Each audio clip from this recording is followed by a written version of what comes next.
যাদের কানে যাবে, আমরা যদি না খেয়েও মরে যাই, আল্লাহ পাক না খেয়ে মারবেন না ইনশাআল্লাহ। রিজিক আছে, খাবো ইনশাআল্লাহ। কিন্তু হয়তো বা অভাব হবে, টাকা পয়সা একটু কম হতে পারে, অন্যের 10 তলা ফ্ল্যাট হবে, আমার হবে না, ঠিক আছে, অন্যের এত বিঘা বিঘা জমি আমার হয়তো হবে না, কিন্তু ইনশাআল্লাহ তাআলা এই যে দুনিয়ার মুসাফিরের জীবনটা, এটা মুসাফিরের জীবন না? মুসাফিরের জীবনটা কেটেই যাবে ইনশাআল্লাহ। কাটবে না? যে কোনো ভাবেও কেটে তো যাবেই ইনশাআল্লাহ। এই যে পরকালের জীবনটা একটা চেতনার শক্তি, জানেন? দুনিয়াতে যত বাধা বিপত্তি আসুক, গাল মন্দ খান, গীবত তহমত খান, কষ্ট হোক, নির্যাতন হোক, একটা বিষয় মনের মধ্যে শান্তি দেয়। কি শান্তি? যে এই দুনিয়ার জীবনটা তো আর চিরস্থায়ী নয়, এটা তো আর সারা জীবন থাকবে না।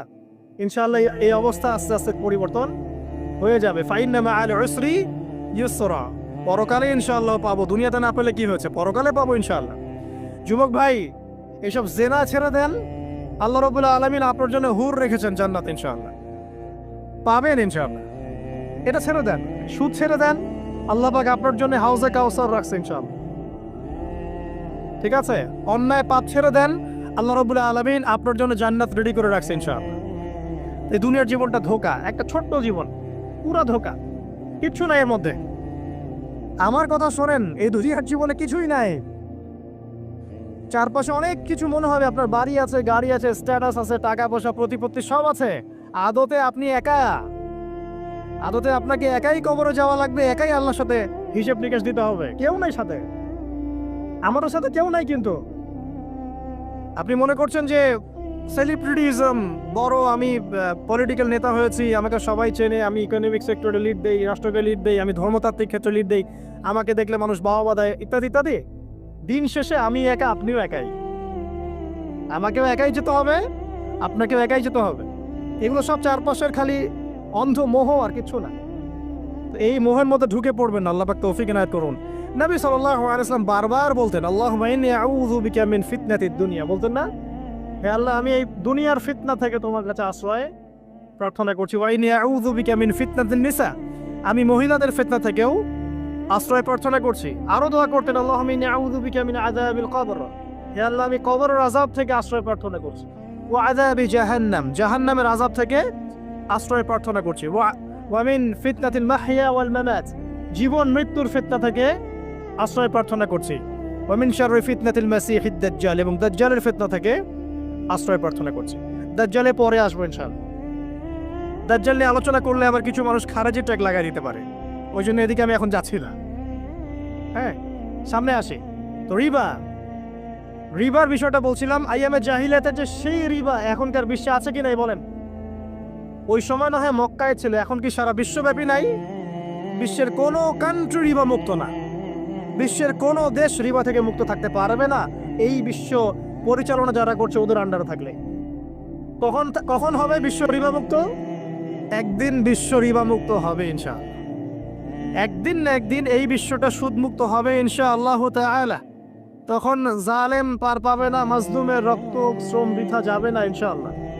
কবে, কত বছর পর আমি জানি না, কিন্তু এতটুকু জানি যে মালহামার পরে যখন আল মাহদি আসবেন, এবং তারপর যখন মাসিহুদ দাজ্জাল বের হবে এবং ঈসা ইবনে মারইয়ামকে আল্লাহ পাক নামিয়ে দিবেন, তার হাতে যখন দাজ্জাল নিহত হবে এবং জেরুজালেম থেকে যখন পুরো বিশ্ব শাসন করা হবে মুসলিমদের হাতে, তখন রিবা বলে কিচ্ছু থাকবে না পৃথিবীর ইনশাআল্লাহ। তার আগ পর্যন্ত এই অবস্থা সলভ হবে কিনা আমরা জানি না, হতেও পারে নাও হতে পারে, তবে ওই সময় যে হবে নিশ্চিত ইনশাআল্লাহ। আসুন, আইয়ামে জাহিলিয়াতের আরেকটা বড় পাপ ছিল, যে এক ভাই বলেছেন, সেটা হচ্ছে নারীর অবমাননা। কে বলেছে এই কথাটা? সামনে একজন। হ্যাঁ, আইয়ামে জাহিলিয়াতের অন্যতম একটা সেরা পাপ ছিল কি? নারীর অবমাননা। এটা নিয়ে কি বলতে হবে? এখন ধর্মের মধ্যেও আমরা নারীদেরকে অবমাননা করছি। বহু নামাজি ব্যক্তি আছে আমাদের মধ্যে, দেখবেন বোনের সম্পত্তি দেয় নাই, মেয়েকে শিক্ষিত করতে চাচ্ছেন না। কেন চাচ্ছেন না? ওর কি অধিকার নাই শিক্ষার? আপনি কি জানেন যে আয়েশা রাদিয়াল্লাহু আনহার কাছে বহু সাহাবী হাদিসের তালিম নিয়েছেন, বহু হাদিস শিখিয়েছেন কে? মা আয়েশা রাদিয়াল্লাহু আনহা। তো তিনি যদি শিক্ষিত না হতেন, শেখাতে পারতেন? তো মেয়েদের শিক্ষার দরকার আছে না? হ্যাঁ, কি বিষয় দরকার? তাদের উপযুক্ত পরিবেশ নিশ্চিত করতে হবে, নিরাপত্তা, পর্দা, এগুলো নিশ্চিত করতে হবে। তারপরে মেয়েদেরকে আপনি অবশ্যই শিক্ষিত করবেন। ঘরের কোণে বসে রাখতে কে বলেছে? আপনি নিরাপদ পরিবেশ দেন, পর্দা দেন, তারা মাদ্রাসা যাবে, পড়াশোনা করবে। ঠিক আছে, আল্লাহ পাক আমাদের মা বোনদেরকে শিক্ষিত করার তৌফিক দান করুন, আমিন। ভালো ভালো কোয়ালিটি সম্পন্ন মহিলা মাদ্রাসা গড়ে তোলেন। আর মেয়েরা যদি শিক্ষিত না হয় তাহলে আমাদের বাড়ির বউরা শিক্ষিত হবে না, আর বউ শিক্ষিত না হলে আপনি একা শিক্ষিত হয়ে লাভ নাই। তখন ওই যে বললাম টর্চার সেল, ওই টর্চার সেলে ঢুকতে হবে আর কি। কথা বুঝতে পারছেন না? আগে বিয়ে শাদী করেন, বুঝবেন ইনশাআল্লাহ। আর যারা করেছেন তারা অলরেডি হাসছে যে মিটমিট করে দেন। ঠিক আছে, আচ্ছা সামনে আসেন। দেখেন মেয়েদের অবমাননা কিভাবে দেখাবো। সবচেয়ে বড় অবমাননা হচ্ছে ওদের দেহটাকে আমরা এখন পণ্য বানিয়েছি। এই যে পর্নোগ্রাফি দেখেন, এই মেয়েগুলোর ইজ্জতের কোনো দাম নাই। মানে তাদের দেহটাকে একটা ব্যবসার সামগ্রী বানানো হয়েছে। এবং আমি একটা লেকচার দিয়েছিলাম ঢাকায়, নীল দর্পণ, দেখবেন অনলাইনে আছে। ওখানে আমি স্ট্যাটিস্টিক দেখিয়েছি যে সারা বিশ্বে এই যে আমেরিকায় শুধুমাত্র $12 বিলিয়ন ব্যবসা করে পর্ন দিয়ে। এটা একটা ব্যবসা, একটা ইন্ডাস্ট্রি। যেমন ফিল্ম ইন্ডাস্ট্রি আছে, তারপরে গানের ইন্ডাস্ট্রি আছে না, এরকম একটা ইন্ডাস্ট্রি হচ্ছে এই পর্ন ইন্ডাস্ট্রি। এখানে সবাই অ্যাক্ট্রেস, এরা হচ্ছে অভিনেতা অভিনেত্রী। এখানে যা দেখানো হয় এগুলো কিন্তু রিয়েল না, বাস্তব না, সব ফেক। বুঝতে পারছেন না কথা? এগুলো অভিনয়, এগুলো ফেক। এবং এটা একটা ইন্ডাস্ট্রি, এর মধ্য দিয়ে মেয়েদের দেহটাকে পণ্য বানিয়ে সারা বিশ্বে ব্যবসা করছে। এবং এর একটা অন্যতম উদ্দেশ্য হচ্ছে মুসলিম যুবকদের ঈমান যেন নষ্ট করা যায়। কারণ মুসলিম যুবকদের ঈমান চলে গেলে তারা নিশ্চিন্ত, ওদের পথে আর কেউ বাধা নাই।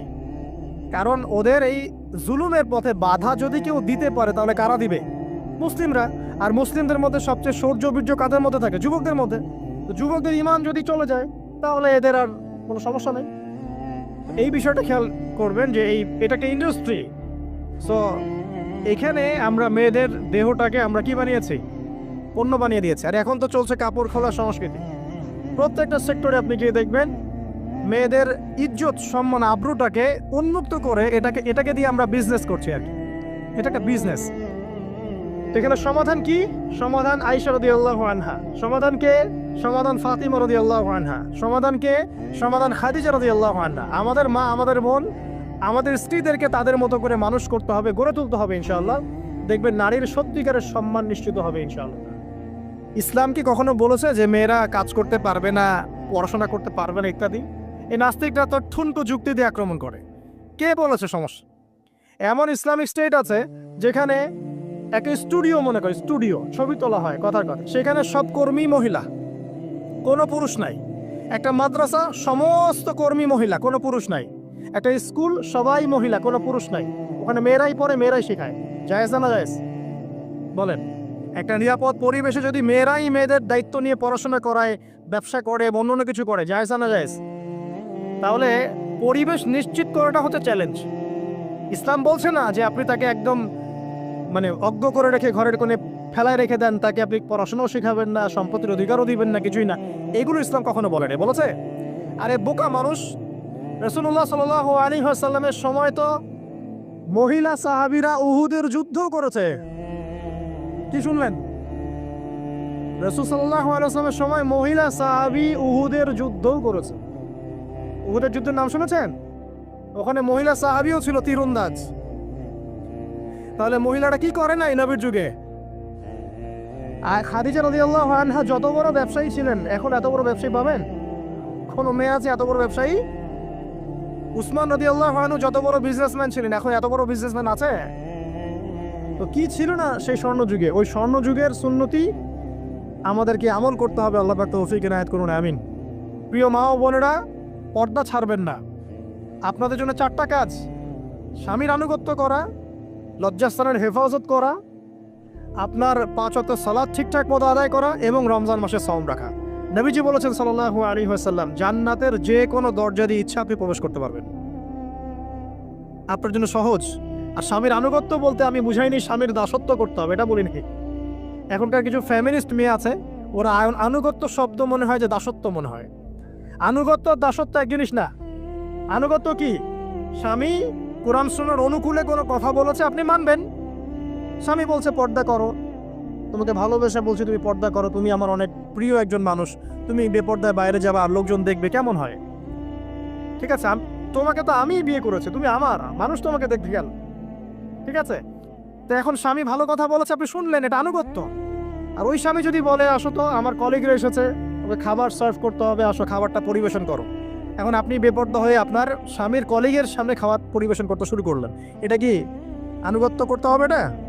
তখন আপনি আনুগত্য করবেন না। সিম্পল, কোরআন সুন্নাহর অনুগত কাজে আপনি স্বামীর আনুগত্য করবেন, বিপরীতে গেলে আপনি করবেন না। স্বামীর আনুগত্য মানে স্বামীর দাসত্ব নয়। আর এই হাদিসটা আপনি কেন ভুলে যান যে আল্লাহ রাসূল সাল্লাল্লাহু আলাইহি ওয়াসাল্লাম বলেছেন আল্লাহ ছাড়া যদি কাউকে সেজদা করা যেত, সম্মান বুঝাচ্ছেন, আল্লাহ ছাড়া যদি কাউকে সেজদা করা জায়েজ হতো, আমি মেয়েদেরকে বলতাম যেন স্বামীকে সেজদা করে। কেন? কারণ আপনাকে রেসপন্সিবিলিটি, আপনার খাবার, আপনার ফুড, আপনার শেল্টার, আপনার মানে পুরো দায় দায়িত্ব নিজের হাড় ভাঙা পরিশ্রম দিয়ে, জীবনের ঝুঁকি নিয়ে স্বামী আপনার জন্য করে। সে আপনার সম্মান পাওয়ার যোগ্য তো? সে কি আপনার সম্মান পাওয়ার যোগ্য নয়? আপনি যদি সম্মানের হক আদায় না করতে পারেন তাহলে আপনি অকৃতজ্ঞ। আর অকৃতজ্ঞ মেয়ে কখনো জান্নাতে যাবে? একটা হাদিসে আছে বেশিরভাগ মেয়ে জাহান্নামে যাওয়ার অন্যতম কারণ হচ্ছে তারা স্বামীর সাথে কুফুরি করে। কি করে? আর সারা জীবন স্বামী ভালোবেসে যায়, ভরণ পোষণ দিয়ে যায়, সব চাহিদা পূরণ করে যায়, একদিন দেখবেন কথা কাটাকাটি হয়েছে, ওই দিন বলে বসবে যে তোমার কাছে আমি কিচ্ছু পাই নাই সারা জীবনে। এই যে কুফুরি, এই কারণে তারা জাহান্নামে যেতে পারে বেশি। আল্লাহ হেফাজত করুন। আরেকটা কারণ হচ্ছে যে বেপর্দা। আপনাকে 4টা মূলনীতি ফলো করতে হবে। 1, এমন কোনো পোশাক পরবেন না যে পোশাকটা আটো সাটো, যেটা পরলে আপনার গায়ের কাঠামো বোঝা যায়।